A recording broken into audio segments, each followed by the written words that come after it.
ప్రభువైన యేసుక్రీస్తు నామములో అందరికీ హృదయపూర్వక వందనాలు తెలియజేస్తూ దేవుని వాక్యంలోనికి ప్రేమతో మిమ్మల్ని అందరినీ కూడా ఆహ్వానిస్తూ ఉన్నాం. పరమగీతాల గ్రంథము 8వ అధ్యాయము 8వ వచనము. మాకొక చిన్న చెల్లెలు కలదు, దానికి ఇంకను వయసు రాలేదు. వివాహ కాలము వచ్చినప్పుడు మేము దాని విషయమై ఏమి చేయుదము. చాలమ్మా, ఇక్కడ ఒక మాట మనము చదువుకుంటూ ఉన్నాం. ఈ షూలమ్మితి చెప్తూ ఉన్నది, షూలమ్మితి ప్రియురాలు చెప్తూ ఉన్నది, మాకొక చిన్న చెల్లెలు ఉన్నదంట. ఎవరున్నారంటండి? చిన్న చెల్లెలు ఉన్నది, దానికి ఇంకా ఏమి రాలేదంట, వయస్సు రాలా. దానికి ఇంకా వయసు రాలేదు. వివాహ కాలము వచ్చినప్పుడు మేము దాని విషయమై ఏమి చేయుదము. చూడండి, ఆలోచిస్తుంది తన సహోదరి విషయంలో. ఈ మాటని ఎంతో బాధగా మరి చెప్తూ ఉన్నది. ఈ షూలమ్మితి విషయంలో పరమగీతాలు మనం మొదటి నుంచి ధ్యానిస్తూ వచ్చాం. తండ్రి కనిపించలేదు, కానీ తన సహోదరులు కనపడ్డారు. మరి అన్నదమ్ములు కనపడ్డారు, సహోదరులు ఉన్నారు, తల్లి కనిపించింది. ఇక్కడ సహోదరి కూడా తనకి కనిపిస్తూ ఉన్నది. అయితే ఇంకా వయస్సు రాలేదు. ఈ మాటను జాగ్రత్తగా మనం వినాలి. శారీరకంగా కాదు, చాలా జాగ్రత్తగా ఆత్మీయంగా ఈ మాటలో నుంచి దేవుని వాక్యం శ్రద్ధగా మన హృదయాలకి హత్తుకునే విధముగా వాక్యంలోనికి మనం వెళదాం. ఇంకా వయస్సు రాలేదు అనే మాట 2 అర్థాలను ఇస్తూ ఉంటుంది. 2 అర్థాలు కనిపిస్తూ ఉంటాయి. అది ఏంటి అంటే, ఒకటి ఇంకా చిన్నపిల్లైనండి, అమ్మ ఇంకా చిన్న పిల్లేనండి అనే ఒక జనరల్ వర్డ్, జనరల్గా మాట్లాడతాం, జనరల్గా అంటాం. ఇంకా చిన్నపిల్ల అనే మాట జనరల్గా మాట్లాడుతూ ఉంటాం మనం. ఇక్కడ రెండవదిగా కనుక మనం చూసుకున్నట్లయితే, ఇంకా వయస్సు రాలేదు అంటే ఈ పాటికే పెద్దదై ఉండాలండి, ఈ పాటికే పెద్దదై ఉండాలి. కానీ ఎందుకో ఇంకా సరైన ఎదుగుదల రాలేదు అంటాం. మన పిల్లల్ని చూస్తూ ఉంటాం. మన శరత్ చంద్ర గారు చూస్తే స్కూల్కి కాలేజీ ఫస్ట్ ఇయర్కి వెళ్తూ ఉండంటే మన బ్రదర్ గారు అంటారు, 8th క్లాస్ కూడా ఎక్కడికి వెళ్తున్నావు అంటూ ఉంటారు. అంటే చదువుకునే వయసు ఇంటర్మీడియట్ ఏజ్నే, కానీ ఆ గ్రోత్ కనపడట్లేదు, ఆ గ్రోత్ లేదు, ఎదుగుదల లేదు. ప్రియ దేవుని బిడ్డలారా, ఇక్కడ ఎందుకో ఇంకా సరైనటువంటి ఎదుగుదల రాలేదు అని ఇక్కడ మనం చూస్తూ ఉన్నాం. రెగ్యులర్ గ్రోత్ ఇక్కడ కనపడట్లేదు.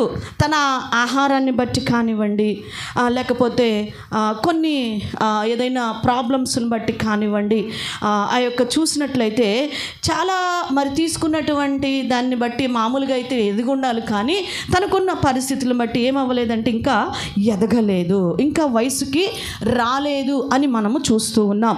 ఎదుగుదల మరి లేనటువంటి సంఘాన్ని గురించి ఇది దేవుడు మాట్లాడుతూ ఉన్నాడు. ఒక తోటి సహోదరి గురించి, అంటే ఒక సంఘము చూసినప్పుడు ఏమంటున్నాడంటే, ఈ సంఘము ఇంకా ఎదుగులేదు, సంవత్సరములు గడిచిపోతున్నా ఇంకా ఎదగలేదు. ఎదగని పిల్లని వివాహం వయసు వచ్చేసింది, కానీ వివాహానికి సిద్ధపాటు అనేది రాలేదు. ఎలా చేస్తాము? నాకు తెలిసినటువంటి ఒక యవనస్తురాలు, దాదాపు 18-19 సంవత్సరాల యవనస్తురాలు, కానీ ఇంకా మెచ్యూరి అవ్వకపోయేసరికి ఆ తల్లిదండ్రులు ఎంత బాధపడుతున్నారంటే, వివాహమునకు వచ్చినది కానీ వివాహము చేయగలిగినటువంటి ఎదుగుదల తనలోనికి రాలేదు. ఇక్కడ సంగమ విషయంలో ఆత్మ సంబంధంగా మనం తీసుకున్నట్లయితే సంఘాన్ని ప్రభువు చెప్తూ ఉన్నారు ఏంటి అంటే, ఇంకా ఎదుగుదల లేదు అని చెప్తున్నాడు. సంఘం విషయంలో ఏం ఎదుగుదల? ప్రభువు ఆశించినంత ఎదుగుదల, మెచ్యూరిటీ మన సంఘములో కనపడట్లేదు.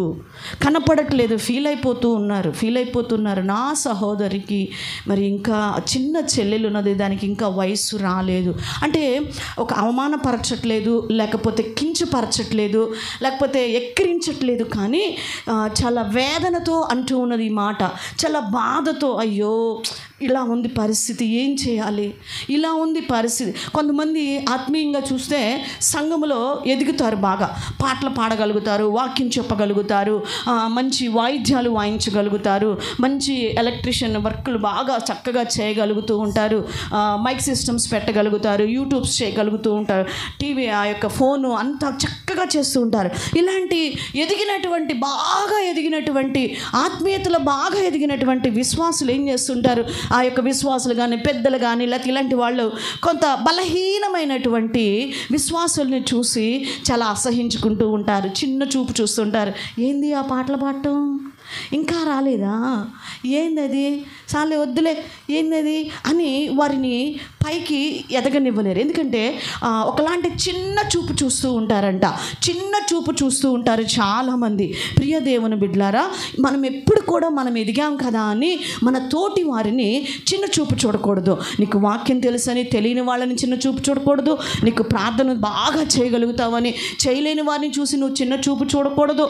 ఈరోజు దేవుని బిడ్డ నీ తోటి సహోదరులని చిన్న చూపు చూడకూడదు. కానీ అయ్యో వీరెందుకు ఎదగలేకపోతున్నారు, వీరెందుకు ఇంకా వాక్యం చెప్పే స్టేజీలోనికి రాలేకపోతూ ఉన్నారు, వీరెందుకు ఇంకా పాటలు పాడలేకపోతున్నారు, ప్రార్థన చేయలేకపోతూ ఉన్నారు, ఎందుకు అని మనము చేతనైన సహాయము చేసేటువంటి వారుగా మనం ఉండాలని దేవుని వాక్యం కోరుకుంటూ ఉన్నాడు. ఎందుకంటే యేసుక్రీస్తు ప్రభువారు కూడా ఎవరి దగ్గరికి వచ్చాడండి?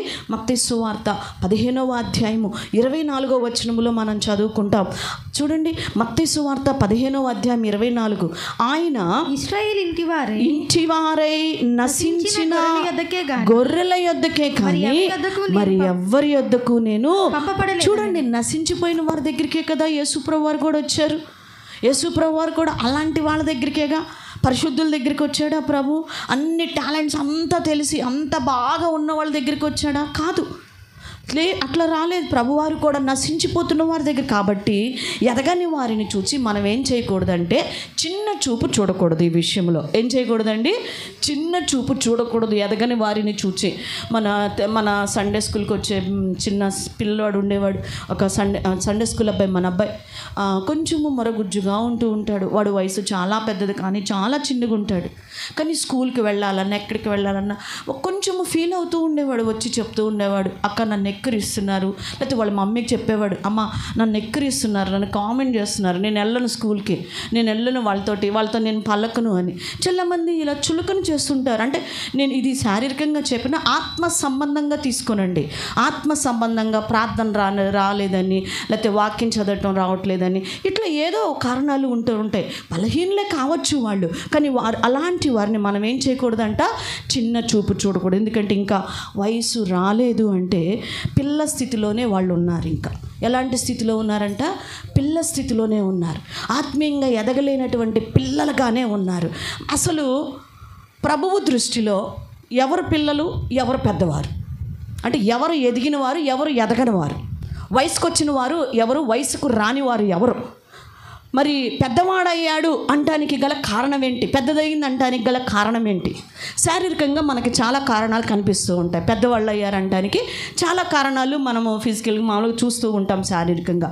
ఆత్మీయంగా ఈరోజు నీవు భక్తి విషయంలో వివాహమునకు నువ్వు సిద్ధపడ్డావు అనటానికి కారణం ఇక్కడ మనం చదువుకున్నాం, ఇందాకే చదివాము. వివాహ సమయమున మేమేమి చేయవలెను? ఆమె అంటుంది, ఏం చేయాలి, నేను ఇంకా వయసు రాలేదు, ఏం చేయాలి, ఈ సంఘము ఏం చేయాలి? యేసు ప్రభువారు వస్తున్నారు, క్రీస్తు రాబోతూ ఉన్నాడు, వరుడైన క్రీస్తు రాబోతూ ఉన్నాడు, సంఘమును వివాహము చేసుకోబోతూ ఉన్నాడు. అయ్యో చూస్తే ఇంకా వయసు రాలా, పిల్ల చేష్టలే సంఘములో కనపడుతూ ఉన్నాయి, ఆ యొక్క విశ్వాసలో పిల్ల చేష్టలే కనపడుతూ ఉన్నాయి. ప్రభు వస్తూ ఉన్నాడు. ప్రభు పిల్లల్ని పెళ్లి చేసుకుంటారండి? పిల్లల్ని పెళ్లి చేసుకుంటారా? చిన్నవాళ్ళకి పెళ్లి చేస్తారా? చిన్నవాళ్ళకి పెళ్లి చేస్తారా? వలీవాకి పెళ్లి చేసేస్తారా? మన జాబిన్కి పెళ్లి చేసేస్తారా? చెయ్యరు. వయసు వచ్చిన వారు ఉన్నారు చూడండి, ముందు కూర్చున్నారు. వయసు అంటే యేసు ప్రభువు వారు వచ్చేసరికి నువ్వు వయసు వచ్చి ఉండాలి, నువ్వు పెద్దవాడివై ఉండాలి. అప్పుడే వరుడైనటువంటి యేసుక్రీస్తు ప్రభువారు సంఘముగా అనబడుతున్న మనలందరినీ వివాహము చేసుకోబోతారు. ఆయన చూసినప్పుడు నీకు వివాహ వయసు రాకుండా ఇంకా నీలో పిల్ల చేష్టలుంటే నువ్వు విడవబడతావు. హల్లెలూయా. ఇక్కడ ఆత్మీయంగా నువ్వు పెద్దవాడివయ్యావు, పెద్దదానివయ్యావు అంటానికి గల కొన్ని కారణాలని మనం చూద్దాం. నెంబర్ 1, నువ్వు పెద్దవాడివైతే పాలు మాని బలమైన ఆహారము తీసుకునే స్థాయికి వస్తే వాళ్ళని పెరిగి పెద్దవాళ్ళు అయ్యారంటారు. పాలు మానేసి బలమైన ఆహారం తినేవాళ్ళని ఏమంటాము? శారీరకంగా పెద్దవాడయ్యాడబ్బా, పాలు మానేశాడు ఏం తింటున్నాడు? ఆహారం తీసుకుంటున్నాడు అంట. అవును. ఆత్మీయంగా కూడా చూద్దాం రండి. ఆదికాండము 21వ అధ్యాయము 8వ వచనం. ఆ పిల్లవాడు పెరిగి పాలు విడిచిపెట్టాడు. ఎప్పుడు? పెరిగినప్పుడు. ఆ పిల్లవాడు పెరిగినప్పుడు ఏం విడిచిపెట్టేశాడు? పాలు విడిచిపెట్టేశాడు. పాలు అనగా ఇక్కడ మరి మనం చూసుకున్నట్లయితే మొట్టమొదటి మూలపాఠములు ఏంటి? పాలు అంటే మొట్టమొదటి మూలపాఠాలని పాలు అని పిలుస్తాం. కొరింథీయులకు రాసిన 2వ పత్రిక 3వ అధ్యాయము 1-2 వచనాల్ని చదువుకుందాం. సహోదరులారా, ఆత్మ సంబంధులైన మనుషులతో మాట్లాడినట్లు నేను మీతో మాట్లాడలేకపోతుని. కారణం ఏంటంటే శరీర సంబంధులైన మనుషులే అనియు క్రీస్తునందు పసిబిడ్డలే అనియు మీతో మాట్లాడవలసి వచ్చింది. అప్పటిలో మీకు బలము చాలకపోయినందున, ఏం చాలలేదంట? బలము చాలకపోయినందున పాలతోనే మిమ్మల్ని పెంచితిని కానీ అన్నముతో మిమ్మల్ని పెంచలేదు. మీరు ఇంకనూ శరీర సంబంధులై ఉండటం వలన ఇప్పుడునూ మీరు బలహీనులై ఉన్నారు కారా. చూడండి, ఒకప్పుడు మనకు బలము చాలలేదు కాబట్టి పాలతో పెంచబడ్డాం. ఇప్పటికీ అలాగే ఉంటే ఉపయోగము లేదు. ఇప్పటికి కూడా అలానే నేను ఉంటాను అంటే ఉపయోగం లేదు. ఒకప్పుడు అంటే ఏంటి?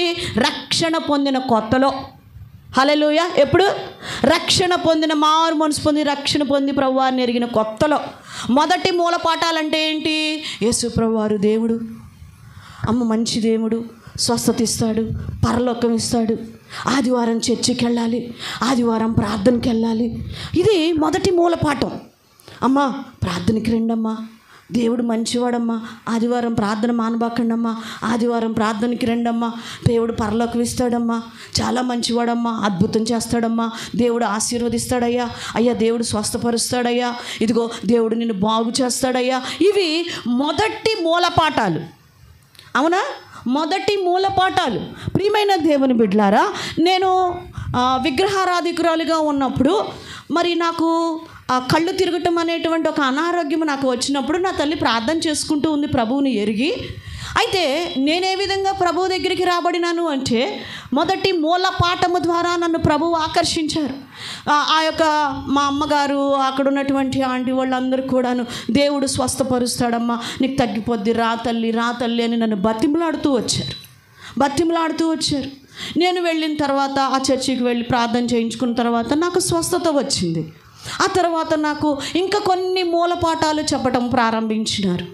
పాపములు చిన్నవి విడిచిపెట్టమని, చర్చికి రమ్మని చెప్పటము, ఇలాంటివి. ప్రియమైన దేవుని బిడ్డలారా, ఇప్పటికీ కూడా ఏం కోరుకుంటున్నారంటే ఆ పాఠాలే కావాలంటున్నారు.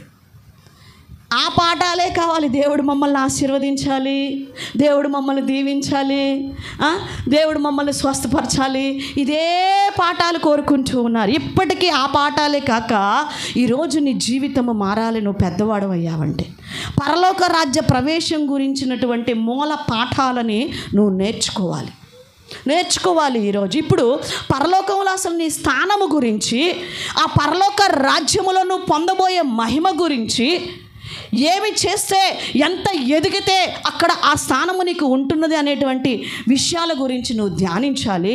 అంటే బలమైన ఆహారము నువ్వు తీసుకోవాలి. వద్దబ్బా, నేను ఇంతే ఉంటాను, నన్ను దేవుడు దీవిస్తే చాలబ్బా, నేను చిన్న ప్రార్థన చేసుకుంటే చాలబ్బా, ఆదివారం ఊరకట్టొచ్చి వెళ్ళిపోతానబ్బా, ఇది చాలు, ఈ పాఠాలు చాలా అంటారు. ప్రియమైన దేవుని బిడ్డలారా, దానియేలు గ్రంథం 12వ అధ్యాయం 3వ వచనం అంటాడు, ఎవరు అనేకులను త్రిప్పుదురో వారు నక్షత్రముల వలె నిరంతరము ప్రకాశిస్తారంటూ ఉన్నాడు. పరలోక రాజ్యంలో మిక్కిలి అల్పులో ఉన్నారు, గనులు అనబడినటువంటి వారు కూడా ఉన్నారు. ఇద్దరిని మనం చూస్తూ ఉన్నాం ఆ పరలోక రాజ్యములో. ఎవరు గనులుగా ఉంటున్నారు? ఈ పాలు మాని బలమైన ఆహారము తీసుకునే స్థాయికి నువ్వు వస్తే వాళ్ళు పెరిగి పెద్దవారైనట్లు. హల్లెలూయా. వాళ్ళు పెరిగి పెద్దవారైనట్లు.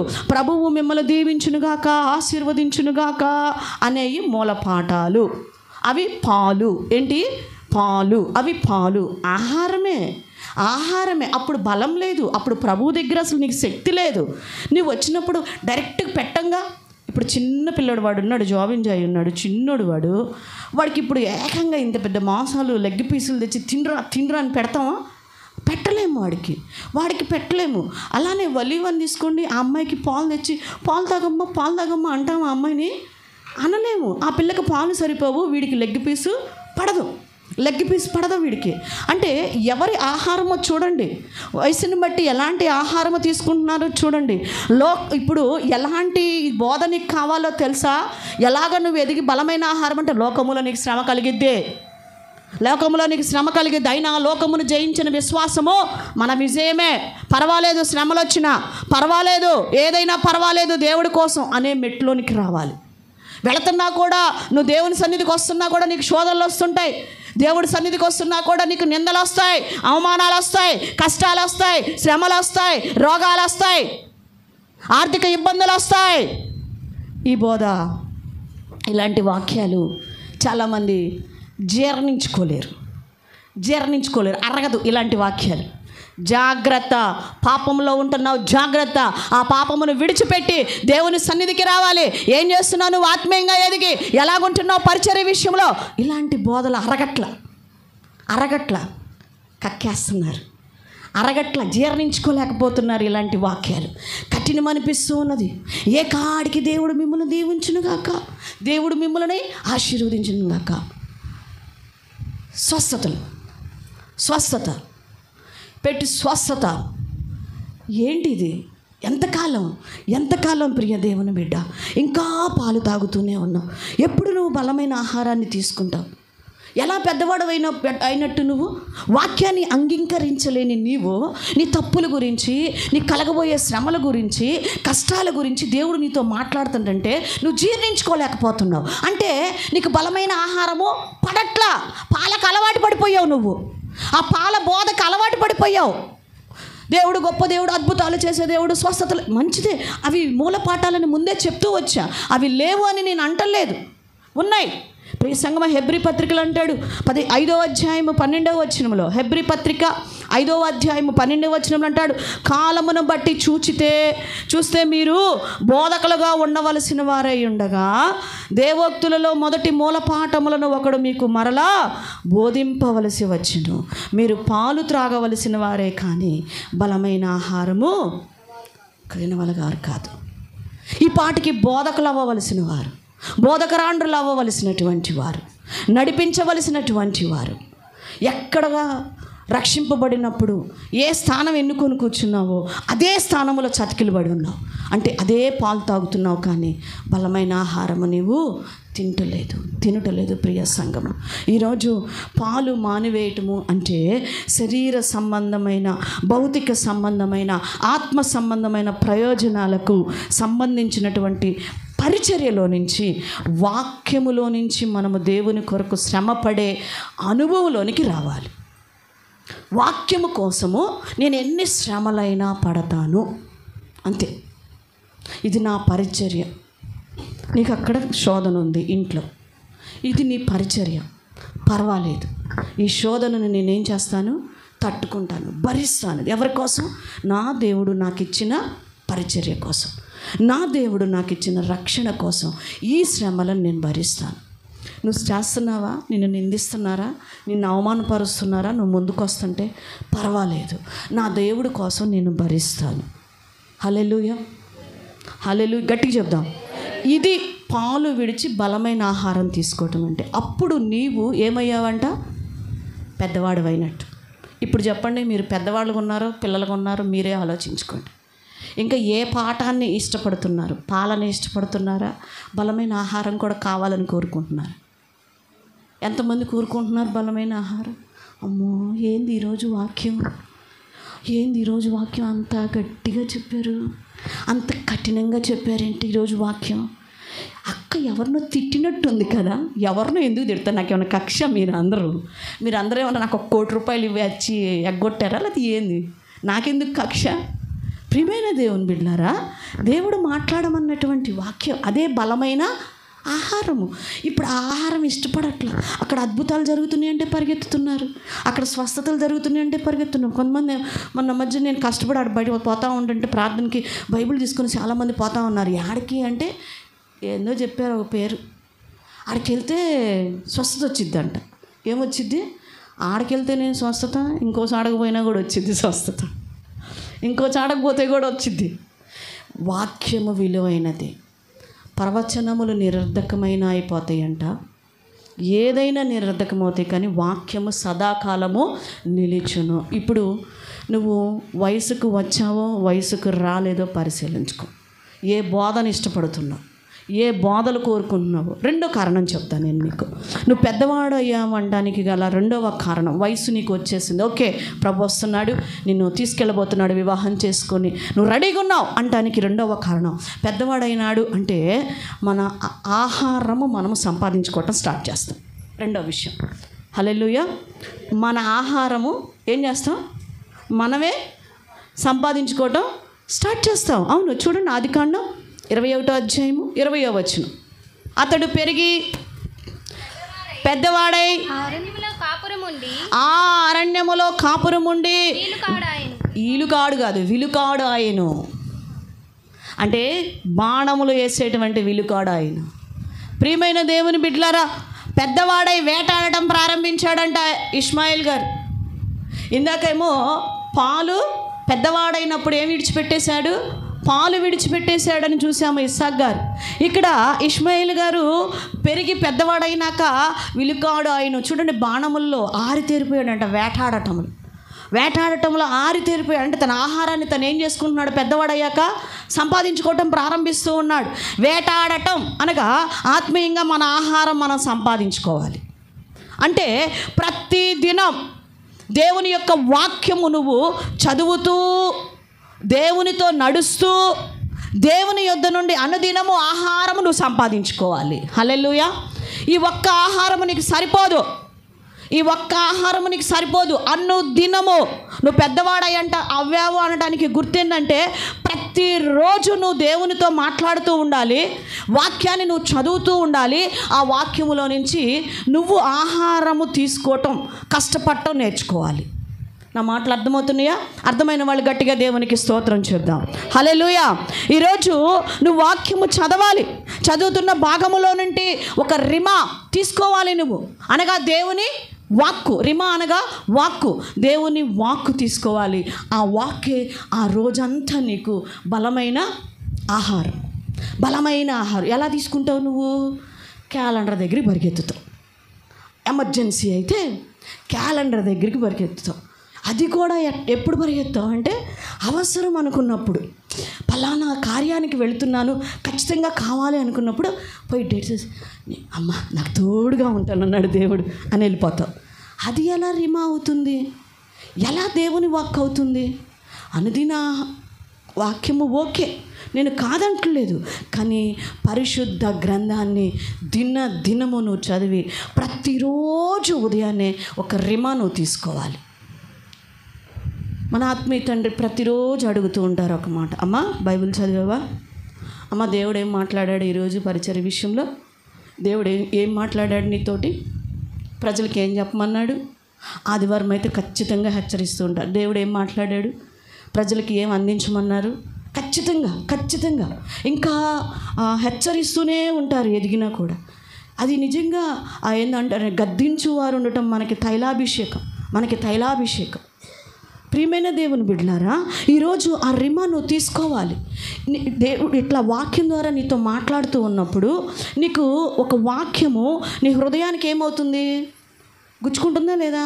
ఒక మాట తీసుకుంటున్నావా లేదా? ఇట్లా వాక్యం చెప్తూ ఉన్నప్పుడు అబ్బా దేవుడు ఈరోజు ఇట్లాగా అక్క మాట్లాడుతుంటే సేవకురాలు దేవుడు ఇలా మాట్లాడాడు నాతోటి ఈరోజు. ఇక్కడి నుంచి ఖచ్చితంగా ఒక మాటను నువ్వు పట్టుకొని ఏం చేస్తున్నావు? ఈ స్థలంలో నుంచి వెళుతున్నావు. మరి అదే విధముగా ఇది నేను సంపాదించి పెట్టినటువంటి ఆహారం. కష్టపడి దేవుడి దగ్గర ప్రార్థన చేసుకొని తయారు చేసి తీసుకొచ్చి నేను పెడుతున్నాను మీకు, ఇది బలం కోసం. ఇప్పుడు నువ్వు పెద్దవాడవయ్యావు, ఇది ఓకే, ఇది ఖచ్చితంగా కావాలి, ఈ బలమైన ఆహారం ఖచ్చితంగా కావాలి. కానీ నువ్వు తయారు చేసుకో, రోజు, ఎవ్రీడే, ప్రతిరోజు అదే మనసు, అదే స్పిరిట్. నువ్వు బైబిల్ చదువుతున్నప్పుడు దేవుడు ఈ మాట నాతో మాట్లాడాడు. హల్లెలూయా. ప్రతిరోజు ఇట్లా ఈ ఆరాధనలో ఇలా కూర్చున్నట్టు ప్రతిరోజు నువ్వు కూర్చున్న ఫీలింగ్ నీకు రావాలి బైబిల్ చదువుతుంటే. ఇప్పుడు నేను మాట్లాడుతుంటే దేవుడు నీతో మాట్లాడుతున్నాడు అనే ఫీలింగ్ ఎలా కలుగుతుందో, నువ్వు కూర్చొని బైబిల్ చదువుతుంటే ఆ ఫీలింగ్ నీకు వచ్చేసేయాలి. ఆ బైబిల్ అధ్యాయం నుంచి దేవుడు నీకు ఒక వాక్ ఇచ్చేసేయాలి. అది అప్పుడు నువ్వు పెద్దవాడివైనట్టు. అప్పుడు నువ్వు వివాహమునకు రెడీగా ఉన్నావంటానికి గుర్తు, ప్రభువారిని ఎదుర్కోవడానికి సిద్ధంగా ఉన్నావంటానికి గుర్తు. యెహోషువ గ్రంథం 1వ అధ్యాయము 11వ వచనంలో ఒక మాట మనం చదువుకుందాం. మీరు స్వాధీనపరచుకొనుటకు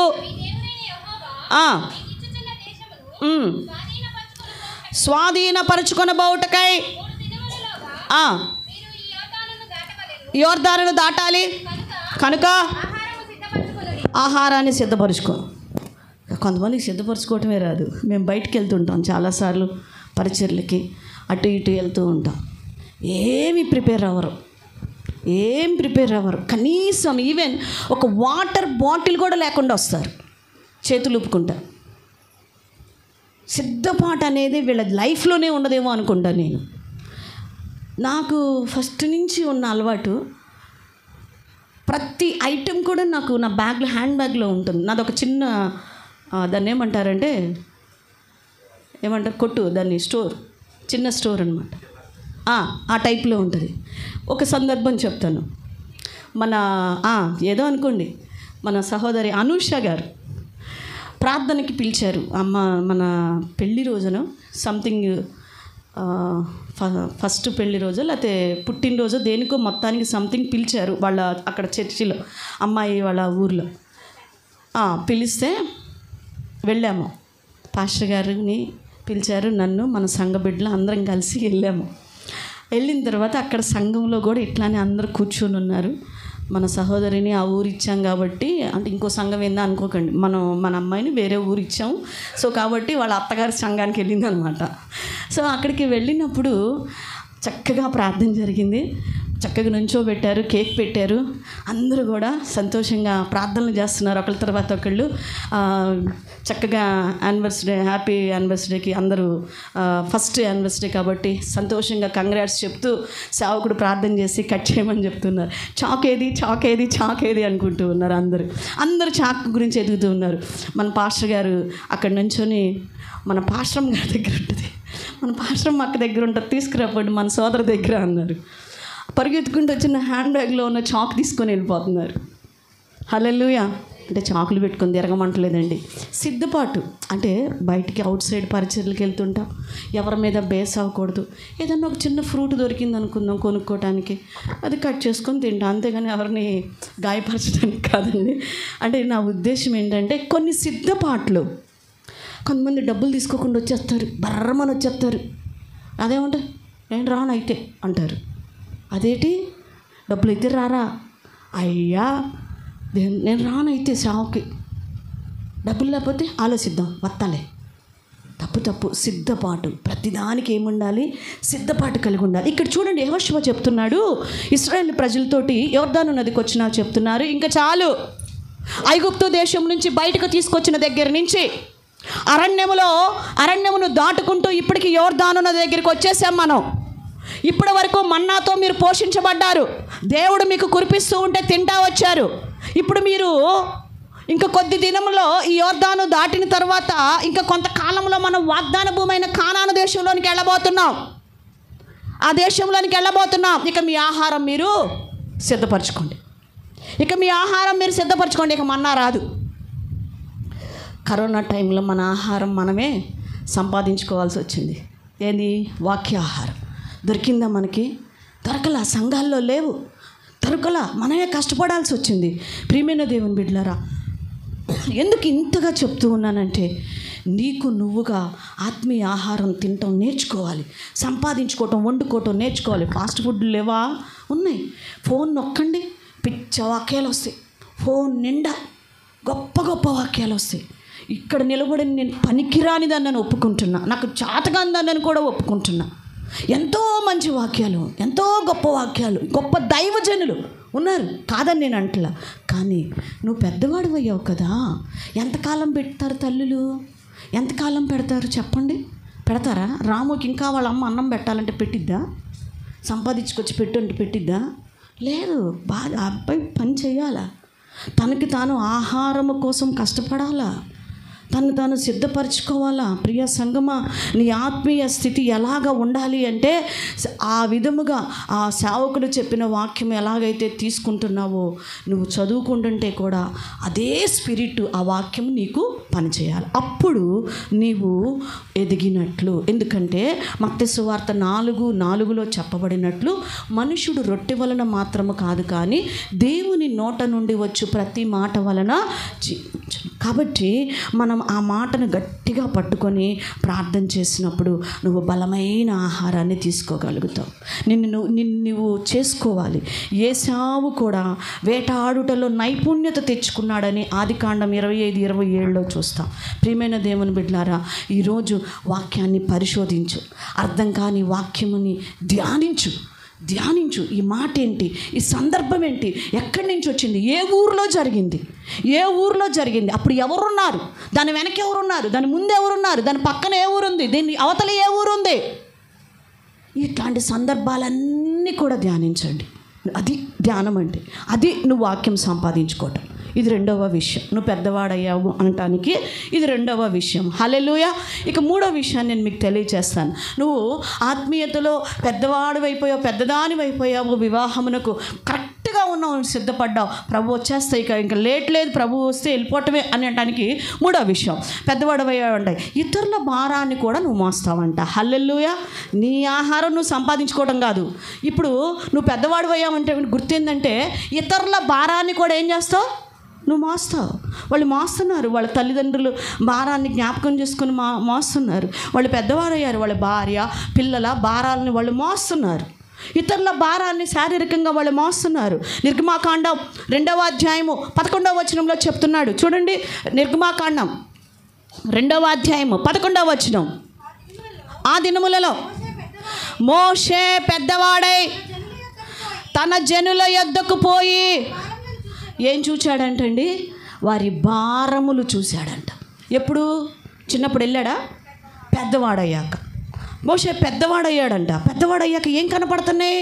ఇశ్రాయేలు ప్రజల యొక్క భారాలు చూస్తూ ఉన్నాడు. ఈరోజు నీకు కనపడట్లా? నువ్వు ఆత్మీయంగా ఎదిగాడంటున్నావు, పెద్దవాడు అంటున్నావు, ప్రార్థనా పరులు అంటున్నావు, పరిచర్య అంటున్నావు, వాక్యాలు అంటున్నావు, నశించిపోతున్న ఆత్మలు నీకు కనపడట్లా? ఈరోజు నీకు ఎక్కడ భారం ఉన్నది? ప్రియమైన దేవుని బిడ్డలారా, ఈరోజు భారము లేనటువంటి భక్తి జీవితాన్ని మనం చేస్తూ ఉన్నాం. నేను నా కుటుంబం బాగుంటే చాలబ్బా, మేము భక్తిగా ఉంటే చాలు. అసలు కొంతమంది జీవితంలో అయితే నేను భక్తిగా ఉంటే చాలు, నేను కరెక్ట్గా పరలోకి వెళ్తే చాలు, నేను మందిరానికి వస్తే చాలు. నశించిపోతున్న నీ కుటుంబం కనపడట్లా, నశించిపోతున్న ఆత్మలు నీకు కనపడట్లా. సువార్త అంటే నాది కాదు, ఉపవాస ప్రార్థనలు నాకు కాదు, భారము లేదు. అరే నాకు అవకాశం దొరికింది, నేను వెళ్ళాలి, నేను సువార్త సేవకులతో కలిసి ప్రకటించాలి, ప్రార్థనకి నేను వెళ్ళాలి, దేవుడు నాకు అవకాశం ఇచ్చాడు, నేను నా ఇంటి వారు యెహోవాను సేవిస్తాం. అది భారం. ఏది ఎక్కడుంది నీకు భారం? విలాపవాక్యములు అంటాడు ఇర్మియా 3:48 నా జనులకు కలిగిన నాశనమును చూడగా నా కన్నీరు ఏరులై పారుతున్నది. సంఘము నాశనమైపోతున్నా, సంఘ బిడ్డలు పతనమైపోతున్నా, బయట ఉన్నటువంటి వారు నాశనమైపోతున్నా, నాది కాదు. నా కిందకి నీళ్లు రాలేదుగా, నా ఇంటికి రాలేదుగా. జాగ్రత్త, చాప కింద నీరు చిన్నగా వచ్చిద్దంట, వచ్చేదాకా తెలియదు. నాశనం అయిపోతున్నారు. భారము లేదు నీ జీవితంలో, కన్నీటి భారము లేదు, ప్రార్థన లేదు. విలపించి తల జలమయమైపోయింది అంటున్నాడండి ఇర్మియా గారు. ప్రియదేవుని బిడ్డలారా, నా కొరకు ఉపవాస ప్రార్థనలు అయితే, నా కొరకు 40 దినాల ఉపవాస ప్రార్థన అయితే నేను ఇంట్లో చక్కగా ఫ్యాన్ కింద సుఖంగా కూర్చొని దేవుడి సన్నిధిలో నేను ప్రార్థన చేసుకుంటాను. ఎందుకు ప్రయాసపడుతున్నాం? మన అందరి కొరకు, అందరి భారములు తీయబడాలని ప్రభువారు అంటున్నాడు.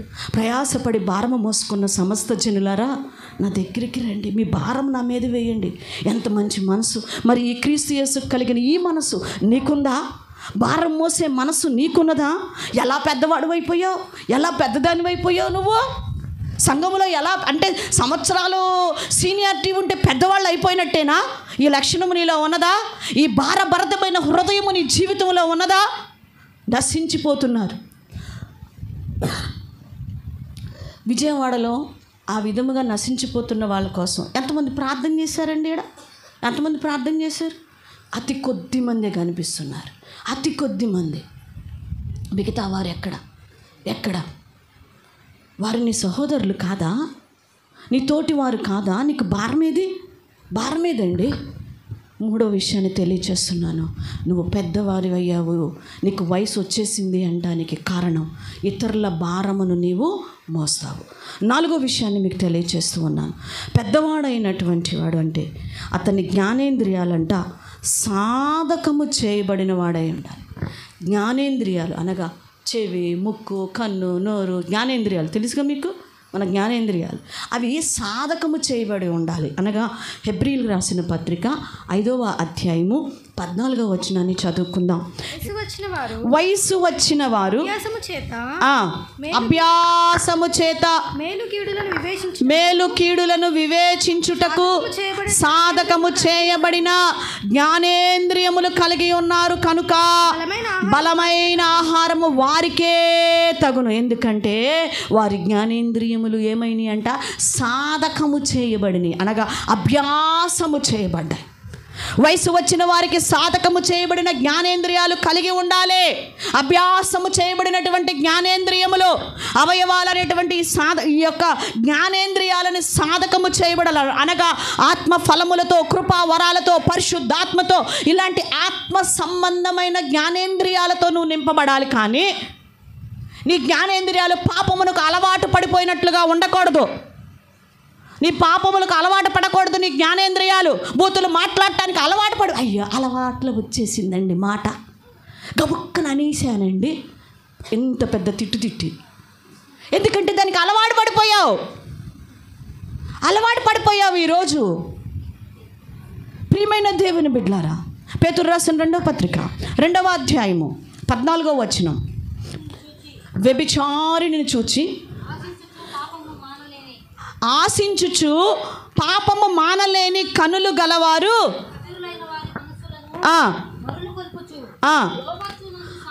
లోభత్వమందు సాధకము చేస్తూ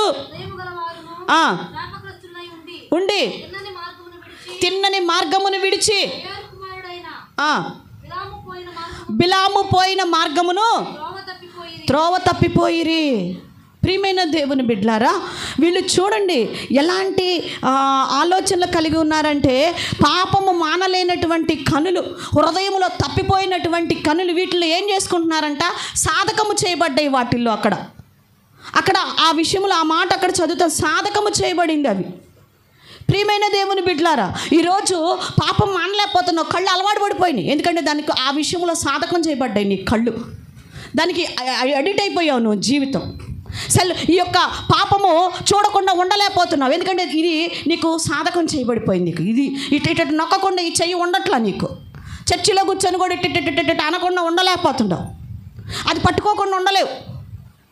ప్రియమైన దేవుని బిడ్డలారా, అలవాటు పడిపోయావు. నీ జ్ఞానేంద్రియాలు ఏం వెంటనే నీ జ్ఞానేంద్రియాలు పడుకున్నా కూడా నీ జ్ఞానేంద్రియాలు ఆత్మ సంబంధంగా పనిచేయాలి. హల్లెలూయా.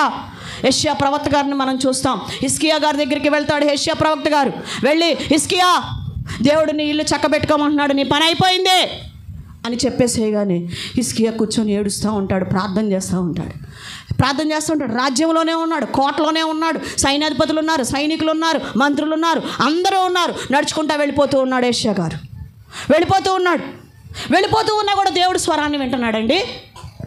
ఎంత చక్కని జ్ఞానేంద్రియాలు అయినవి, ఎలాంటి అనుభవం, ఎక్స్పీరియన్సు, ఎలా సాధకం అభ్యాసము చేయబడ్డాయో చూడండి ఆయన జ్ఞానేంద్రియాలు.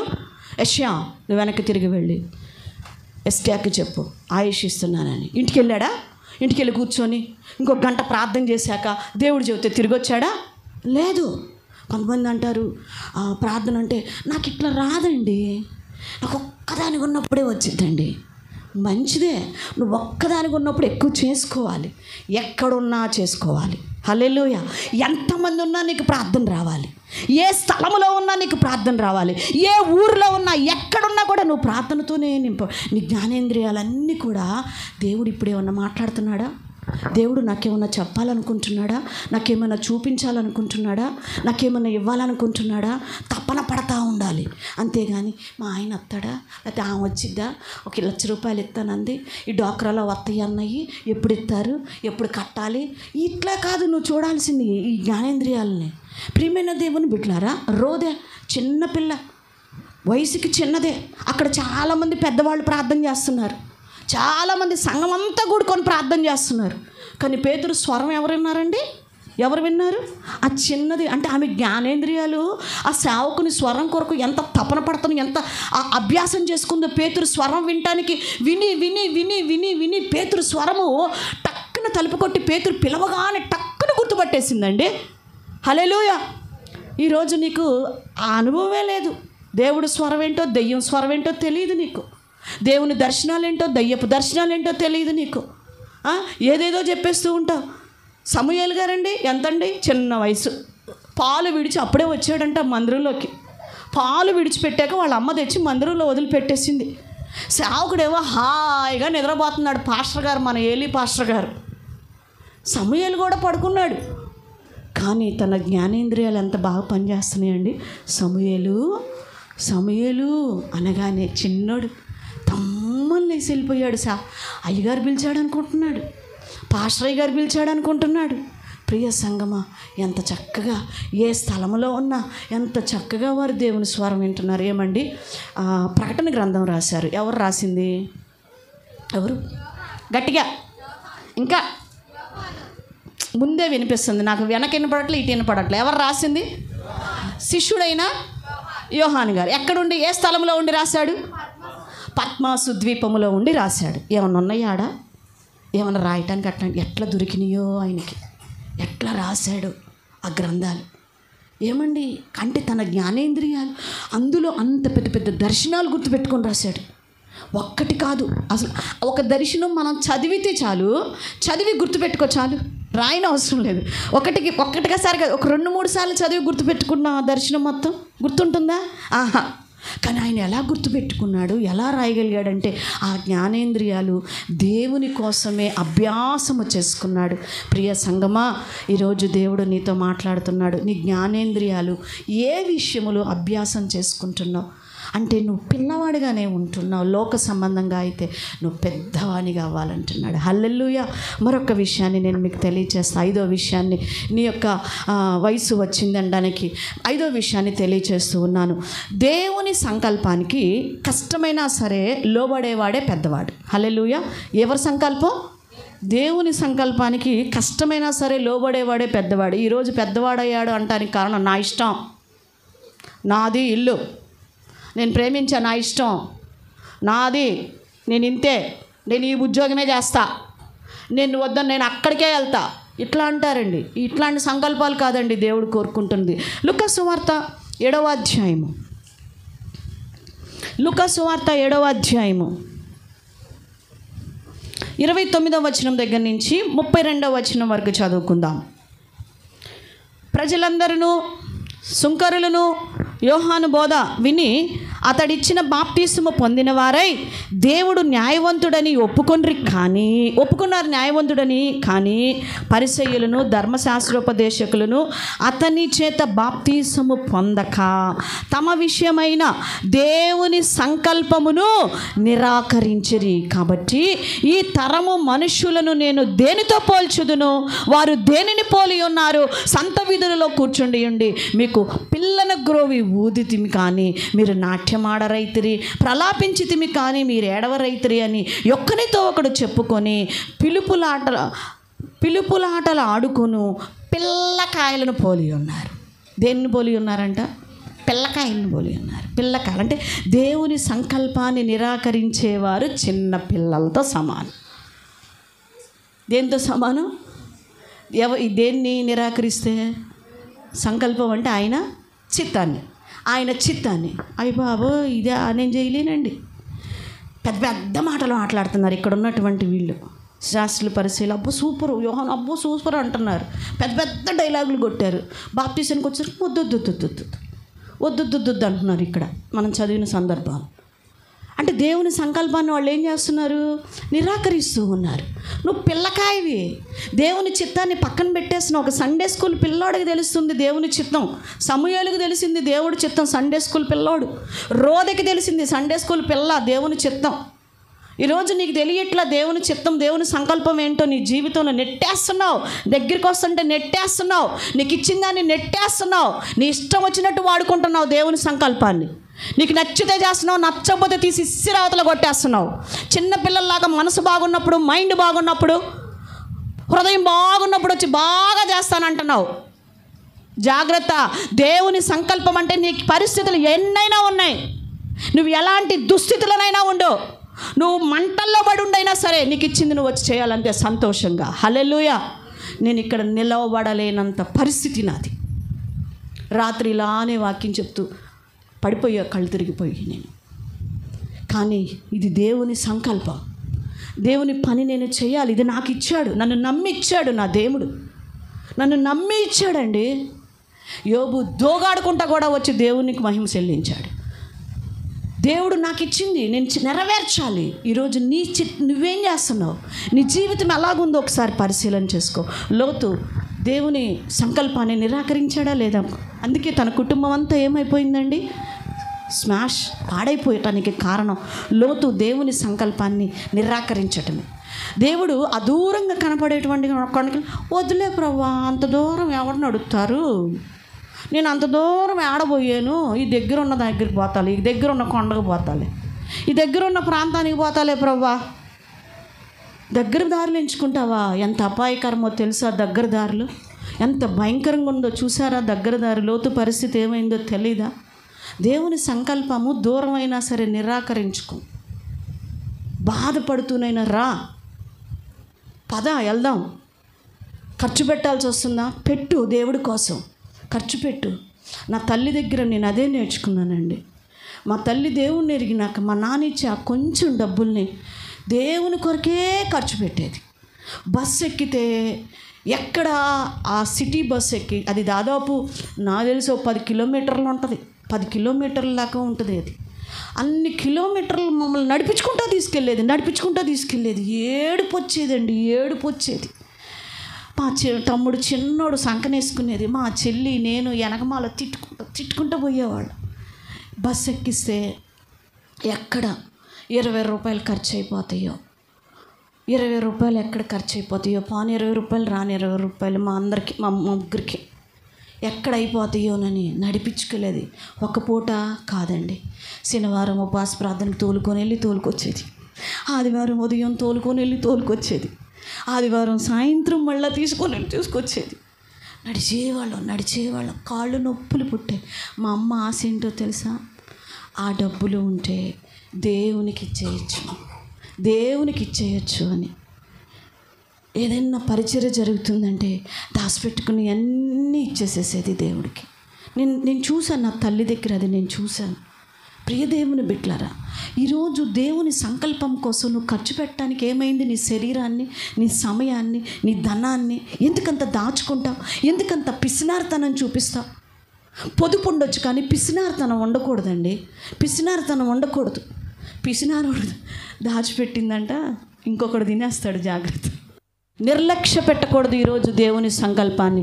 పిల్లకాయ అయిపోతున్నావు, నువ్వు పిల్లకాయవే. దేవుని సంకల్పాన్ని చేయకుండా పెద్ద స్పీచ్, పెద్ద మెసేజీలు ఇస్తే నువ్వేం పెద్ద ఇదేం కాదు, నేనేం పెద్ద పోటుగా నేం కాదు. దేవుని సంకల్పంకి ఏమవ్వాలి? మనము లోబడాలి. అది కష్టమైనా సరే లోబడాలి.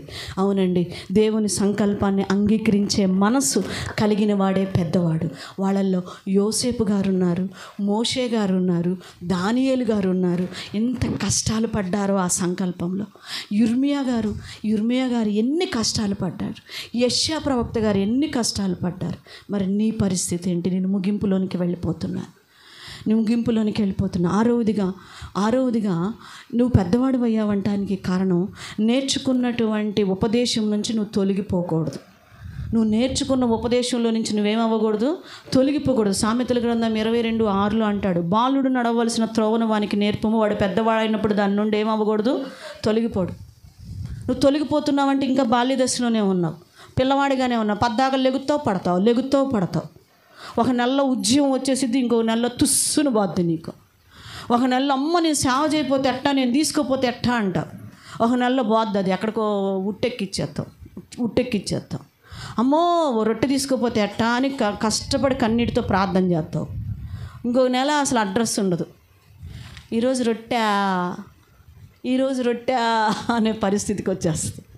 అంటే మన భక్తి చూడండి, అంటే పడిపోతున్నాం లెగుస్తున్నాం. పెద్దవాడైనప్పుడు చాలా జాగ్రత్తగా ఉండాలి. దేవుని వాక్యం చెప్తుంది యెషయా గ్రంథంలో 30:21 మీరు కుడి తట్టు అయినను ఎడమ తట్టు అయినను తిరిగినను ఇదే త్రోవ దీనిలో నడువుడి అని నీ వెనక నుండి ఒక శబ్దము నీ చెవులకు వినపడను. కాబట్టి నేనే మార్గం అన్నాడు. ఆ త్రోవ నువ్వు నేర్చుకున్నావు, మూలపాఠం నేర్చుకున్నావు, దాంట్లో నుంచి బలమైన ఆహారం తింటావు నేర్చుకున్నావు. దాంట్లో నుంచి తొలగిపోబాక, కష్టం వచ్చినా నష్టం వచ్చినా పడిపోబాక, వెళ్ళిపోబాక. త్రోవ పక్కన ఉన్నాడంట ఒక ఆయన. ఎవరండి? భిక్షగాడు. ఏమండి? భర్తమే త్రోవ పక్కన కూర్చొని అడుక్కుంటున్నాడు భిక్షగాడు. చూడండి, అతను ఎక్కడికి తీసుకొచ్చారు? త్రోవలోకి తీసుకొచ్చారు. నువ్వు త్రోవ పక్కన ఉంటున్నావంటే మన పరిస్థితి ఏంటో ఆలోచించుకోండి. పడిపోతున్నావంటే ఆలోచించుకోండి. పేతురు రాసిన 2వ పత్రిక 2:15 అంటాడు, తిన్నని మార్గమును విడిచి బేరు కుమారుడైన బిలాము పోయిన మార్గమును బట్టి త్రోవ తప్పిపోయారు. ఎందుకు తప్పిపోతున్నారు? వారిలో సావనటువంటి ఆశలు ఎక్కువ, మనిషికి మించిన ఆశ, సంపాదన ఆశ. అందుకే తప్పిపోతున్నారు వాళ్ళు. నేను అడుగుతాను, దేవుని సన్నిధిని వెనకేసి ఎంత సంపాదించారు మీరంతా? ఎంతెంత వెనక బ్యాంక్ బ్యాలెన్స్ వేశారు? ఎంత దాచిపెట్టారు మూట? ఈరోజు దేవుడు పిలిస్తే ఆ మూట నీ వెనకమాల వస్తుందా? ఆ సంపాదన నీ వెనకమాల వస్తుందా? నీ వెనకమాల వచ్చేది ఏంటో తెలుసా? ఈ పెద్దవాడు అయ్యావనే ఈ లక్షణాలు ఉన్నాయి చూడండి, ఇవి నీ వెనకమాల వచ్చేది. ఈరోజు నీ ఆత్మీయ స్థితి ఎలాగుందో పరిశీలన చేసుకో. 7వదిగా నీవు ఫలిస్తావు. ఏంటంటే పెద్దవాడయ్యావంటానికి గుర్తు ఫలాలు ఉండాలి. నీ జీవితంలో ఫలాలు కనిపించాలి. ఆత్మల పంటని తీసుకొస్తుంటావు, కోస్తుంటావు, వేస్తుంటావు. ఫలాలు చూస్తుంటావు నీ జీవితంలో. 7 విషయాలు చెప్పాను. నీకు వయసు వచ్చింది అనటానికి 7 విషయాలను నేను మీకు తెలియజేశాను. కాబట్టి ఇప్పుడు మనము పరిశీలన చేసుకుందాం. ఈ వాక్యం వింటున్న సహోదరుడా, కూర్చున్నటువంటి సంఘ బిడ్డలారా, మీరు ఇప్పుడు వయసుకు వచ్చారా లేక ఇంకా చిన్నవారుగానే ఉన్నారా? మీరు పెద్దవారయ్యారా ఇంకా పిల్లకాయల్లానే ఉన్నారా? ఎలాగా ఉన్నారు? ప్రభు వస్తున్నాడు, వరుడు వస్తున్నాడు. వివాహ వయసు వచ్చేసిందా? పెద్దవాళ్ళు అయిపోయారా ఆత్మీయంగా? లేక ఈ లక్షణాలు నీలో లేవా? ఇంకా పడుతూ లెగుస్తూ ఇంకా ఏ స్థితిలో ఉన్నావో నాకు తెలియదు. 7 లక్షణాల్లో సరి చేసుకో.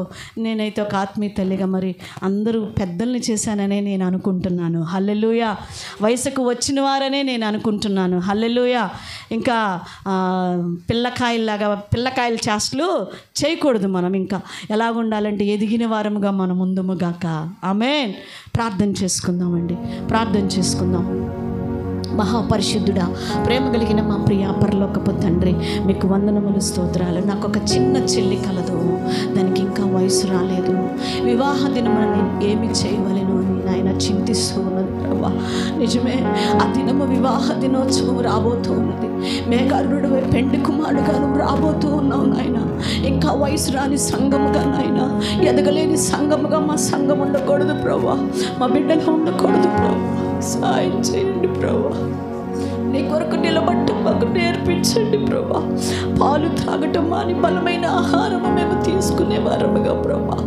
మా ఆహారమును మేము సంపాదించుకునే వారముగా, ఇతరుల భారములను మేము మోసేటువంటి వారముగా, నీ సంకల్పానికి మేము లోబడే వారముగా, నీ త్రోవలో నుంచి తప్పిపోకుండా మేము నిలబడే వారముగా, మా జీవితాలను మేము కట్టుకోవటానికి మాకు సహాయమును దయచేయండి. మా జ్ఞానేంద్రియములను సాధకము చేసుకునే వారముగా మేము ఉండాలి ప్రభా. ఫలించే వారికి ఉండాలి కానీ నిన్ను దుఃఖపెట్టేవారిగా ఉండకూడదు ప్రభా.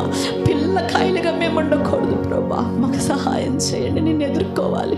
ఆ విందులో మేము పాలుభాగస్తులు అవ్వాలి. మా సంఘం అంతా పాలుభాగస్తులు అవ్వాలి.